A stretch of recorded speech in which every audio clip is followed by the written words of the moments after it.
Hi everyone, it's so exciting to be here at FAP Education Summit 2025. I'm Camila. I'm Diego, and we are the co-founders of MoonMakers. We're an educational non-profit dedicated to make STEAM education accessible, fun, and hands-on for students of all ages.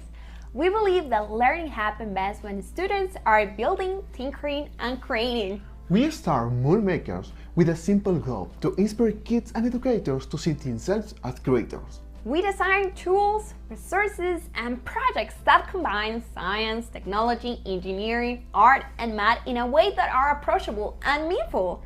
Yes, educational experience for students for all the ages, using methods such as project-based learning and design thinking. To teach a diverse array of subjects, including artificial intelligence, programming, and digital fabrication, among others. Our resources are especially designed for educators, providing the necessary tools to integrate advanced technology and innovative approaches into the classroom.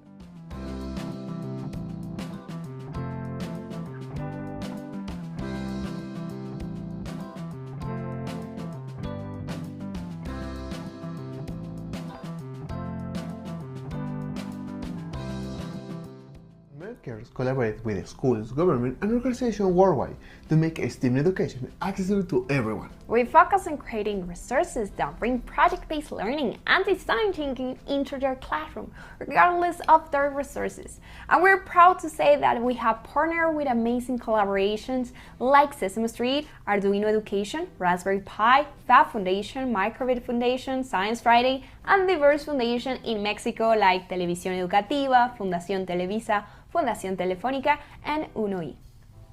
In this season, we explore how you can use design thinking and project-based learning to foster creativity to solve real-world problems. We share the challenges with the success and some practical strategies and projects you can take for your classroom or for labs. Let me take you back to one of our recent workshops. It was in Yucatan in collaboration with the government. And the goal was to inspire students to approach the problem solving with creativity and technology. Yeah, we kick off the workshop with a classic activity many of you might know, the Egg Drop Challenge. But of course, we add our own twist. That twist was integrating technology using Arduino. We showed the students how to track and display real-time data during the egg's fall, velocity, acceleration, and impact.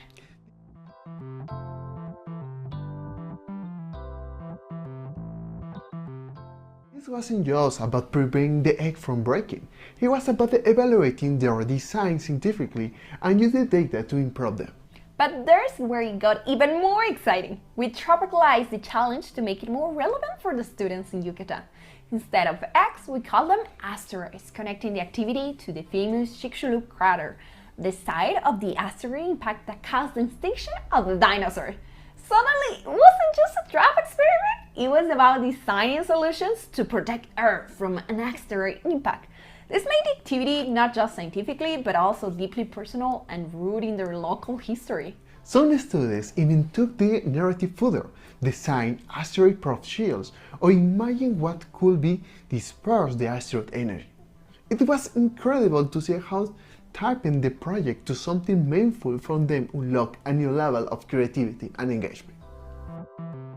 We encourage the students to be as creative as possible.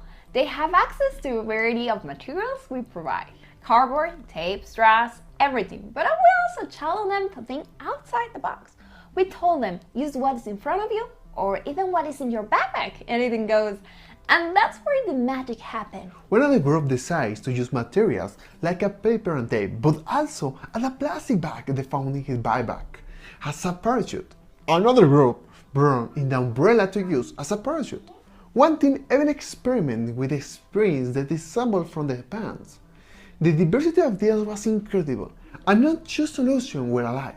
But what made this workshop truly interdisciplinary was the integration of technology. The Arduino sensor gives students immediate feedback: how fast the asteroid was falling, when the impact occurred, and the level of force absorbed. Instead of guessing what went wrong, they used this data to refine their design. It transformed the process from just trial and error to data-driven problem solving. And this was just about the science or engineer. The students also have to collaborate. thinking critically and balance the use of everyday materials with technology. This workshop is a perfect example of how design thinking and project-based learning come together. It's not just about solving a challenge. It's about fostering creativity, building confidence, and exploring how science, technology, and even art intersect. This workshop in Yucatan wasn't just an experience, it reflects something bigger.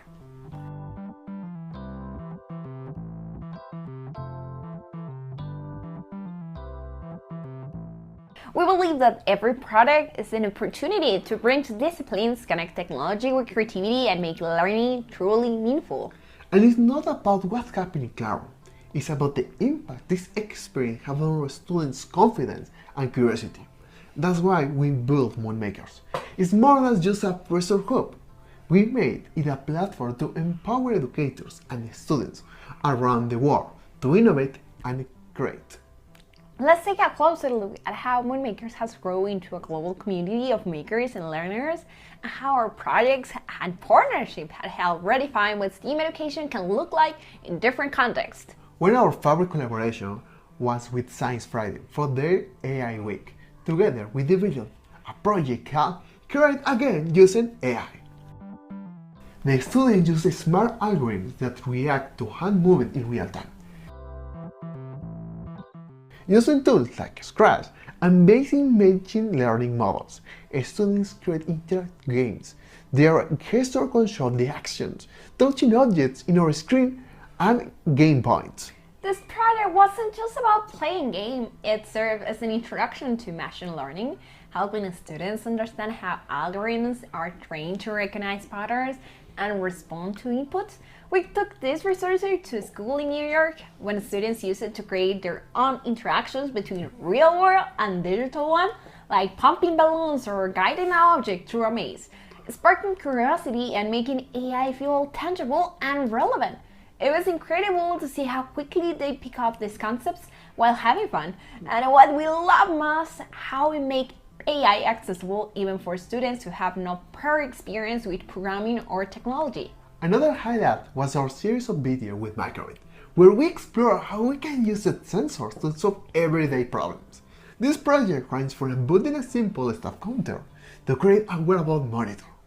Through these activities, we introduced Python and block-based programming in a way that was both fun and accessible for many students and teachers. These projects were the first step into programming and data collection. In Mexico, we partnered with Papalote Museo del Niño, an interactive museum, and they invited us to a program to run a workshop especially for a group of girls, focus and introduce them to basics of electronics programming and digital fabrication. The goal wasn't just to teach technical skills, it was to empower them to see themselves as creators and innovators in a world where STEAM is often seen as out of reach for many young women. We start with wearable technology, something relatable and exciting for the participants. Each student designed a small accessory with a blinking LED, using conductive materials, LEDs, and batteries. We showed them how to bring these ideas to life. For the most of them, it was the first time to making circuits or code program, and the results were incredible. Yeah, but we didn't stop there. To make their projects to the next level, we introduced them to the museum's Fab Lab, where they could experiment with digital fabrication tools. This gives them the opportunity to create a more advanced project and personalize their designs even further. Watching their confidence grow as they work through the challenge and proudly present their projects was one of the most rewarding moments of the entire program. We also have the privilege to showcase our work of maker fairs in Mexico and across the world.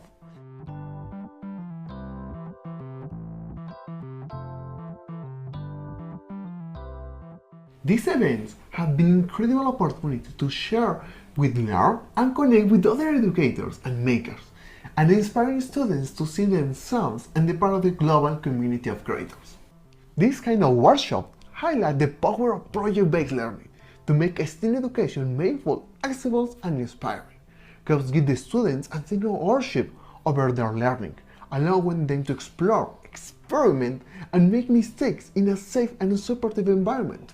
And the advantage go far beyond technical skills. It fosters critical thinking, collaboration, and creativity, skills that are essential not just in STEAM fields, but in any career path.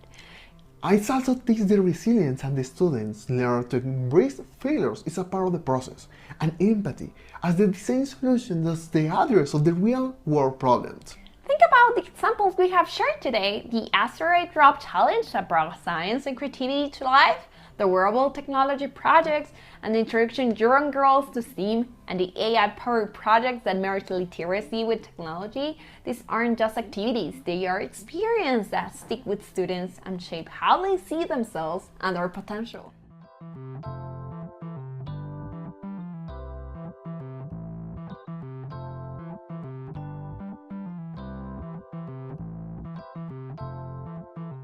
We hope is that the examples inspire you to think about how you can bring similar experience to your own classroom or labs.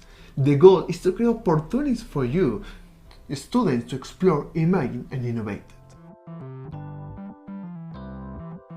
We also know it's not always easy to implement project-based learning. One of the biggest challenges we hear from educators is balancing creativity with curriculum requirements. When there's pressure to meet standards, it can feel risky to give students the freedom to explore and experiment. For us, the answer is related to embedding core concepts into the project. For example, in the wearable technology workshop, the girls didn't just learn about circuits, they applied math to calculate resistance, engineering to design functional wearables, and storytelling to present their ideas. This integrated approach made it clear that PBL is an extra activity. It's a way to teach the core subject in a more engaging way. As well, breaking down the project into smaller, guide the steps that build confidence before giving the students the full creativity freedom. In our microbit projects, for example, we often start by teaching the students how to program and understand the basics. Once they master that, we move on to the building projects and even do more complex implementation like AI models for gesture recognition. It stops building on the last, making the process less overwhelming. I think project-based learning is more than just teaching method. It's a way of empowering students to take ownership of their learning. It connects the dots between theory and practice, showing students that what they learn in the classroom has real-world applications. For example, in Yucatan, the students didn't just learn about physics, they become problem solvers. Imagine how they could protect the earth from asteroids. At Papalote, the girls didn't just learn about circuits, they become designers, creating wearables that express their personality while teaching them technical skills. But the real magic of the PBL isn't just the knowledge the students gain, it's the skills they develop: collaboration, critical thinking, creativity, resilience. Serve that no matter what path they chose in life, and as educators, we have the opportunity to nurture those skills by creating spaces where the students feel safe to explore, fail, and grow. Our hope is that the projects and ideas we have shared today inspire you. Thank you for joining us today and for being part of this amazing community of educators and creators. Together, we have the power to transform how students learn, helping them to see themselves not just as learners, but as creators, problem solvers, and innovators. Let's keep asking ourselves how we can make learning more exciting, more mindful, and more accessible for every student. We also love to keep this conversation going beyond today. You can follow us at MoonMakers on social media: YouTube, Facebook, Instagram, X, TikTok, LinkedIn, where we share free resources, tips, and ideas for educators just like you. If you have questions or want to connect us with directly, feel free to email us. Let's continue working together to inspire the next generation of creators, innovators, and change makers. Thank you so much for being here, and we can't wait to hear your thoughts, questions, or even your own experience with project-based learning.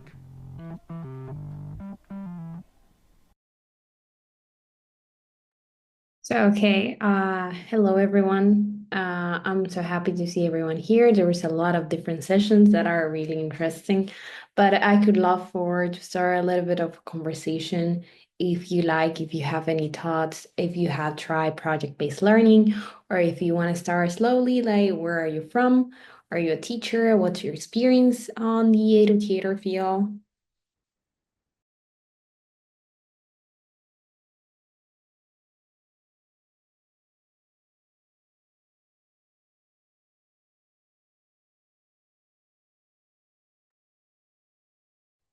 I see some of the cameras are open, so I don't know if you wanted to start, maybe Anthony or Katie, just tell me if you are teachers, if you have ever tried project-based learning.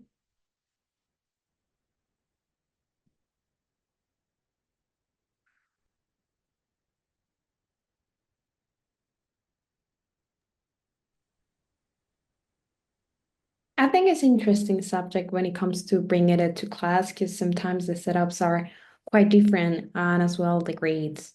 And it depends, for example, for my brother and I, Diego and I, we have experience working with different levels on and even different setups.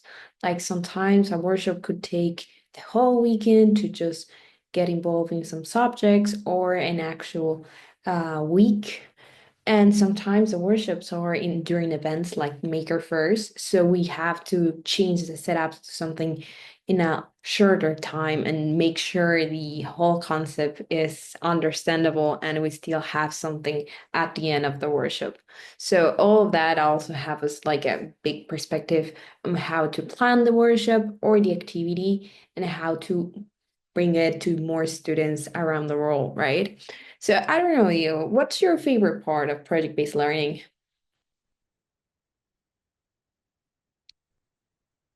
Go ahead, you can unmute yourself and tell me.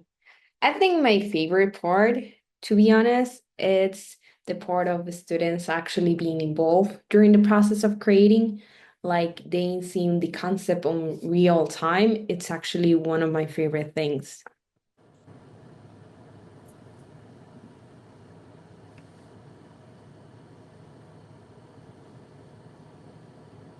Yeah, I definitely agree. Seeing students take ownership in the project, and really having that sort of spark and drive their interest is great. You want us to say something, Diego? Yeah, Yeah. my favorite part is the moment the kids are happy with the result, and we can share, and the kids share with others. Doesn't matter if it's working or not. The important is the emotion they have to learn and to show the process. Yeah, I think actually how Stephen also say it, right? Like being encouraged, they start like even that self-confidence start to build up during this curve of learning and how they actually relate something that they just learned to something physical. It's actually quite related to a lot of methodologies when it comes to hands-on learning. So I think there's different things that we do when it comes to working with teachers as well, like trying to understand every concept to actually implement it during the classroom. Because, for example, we love to get into peer-to-peer learning as well, because in that way the kids can actually connect between each other and build this sense of community in the classroom, which is really important for another type of developments, not just technical skills, but also from them to develop as human beings, right? So I think it's really important to just find a balance between all of this when it comes to bringing an activity to your classroom. I don't know what you think, Leo. What do you think? In my opinion, I think it's very nice the moment the kids be involved in the project. Because of the kids of the teacher, we have something important because the kids normally have the attention in the telephones or in the screens, and we need to take this apart and the kids to be involved in the project. Actually, what you say just remind me of some of the different sessions that have been happening during today, right?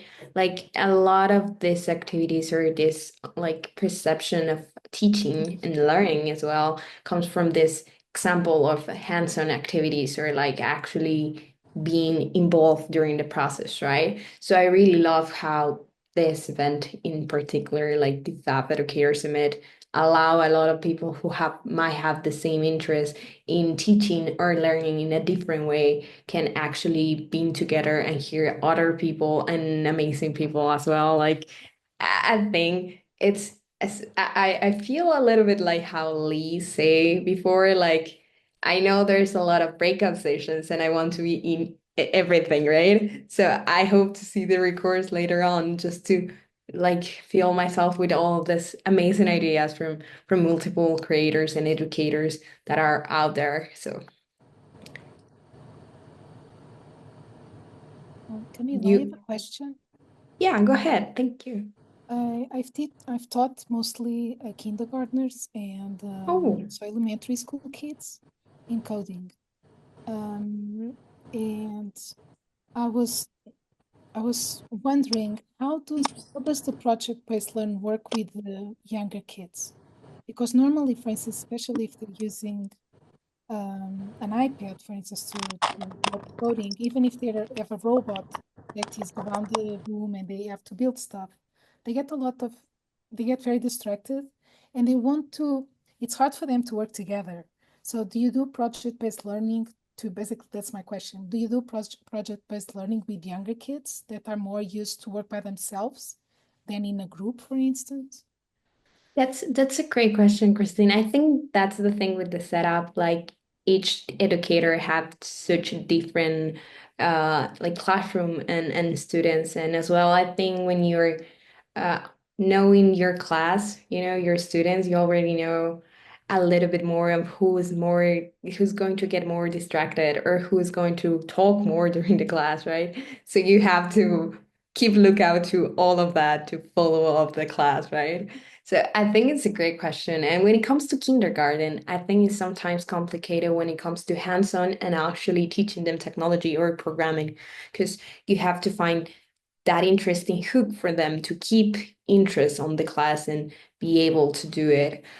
I think for us, one of the things depends as well because we usually do workshops on Mexico and the United States. So sometimes the schools have the tools for each student to have a tablet, and sometimes they don't.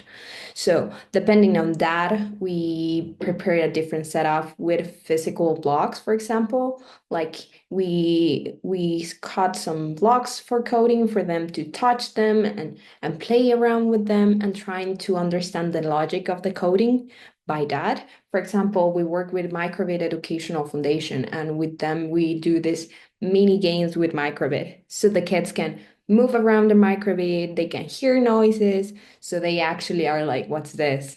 What should I click? What should I not click? And So it's very fun because the kids now are the scientific person. Like, okay, what is going on here?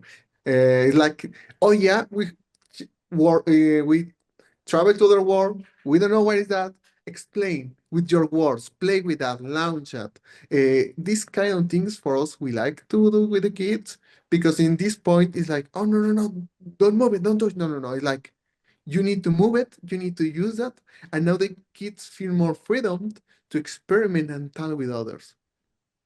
as well, I think we have some minutes left. So I just want to bring this up. I was sharing my screen really quickly. I don't know if you teach them Scratch. I think that's one of the best tools when it comes to younger creators for them to understand. And sometimes what we do when we're talking about like really young, we try to for them just to understand a little bit of the code, and then when they are motivated enough, we actually create something. For first instance, we are doing these AI Scratch projects in which you are making this digital band. So you can move around on your webcam and they will see themselves. And when they touch it or like the hand get close to them, they will make noises, right? So we actually align it with a little bit of storytelling for the kids for them to, let's create a story. How about if we put a dragon and you are the knife who's going to go to rescue the princess, right? So we go there and you will hit the dragon and the dragon is going to make some noises or make some animation. So we like for them to do the personalized part in which they draw the dragon and try to make as much details just as a first step and then just trying to slowly moving forward. Oh, I think we have some seconds left, but thank you so much, everyone. Thank you for the question, Christine. I think it was interesting. I hope you enjoy it. And also, thank you, Stephen, for the recording.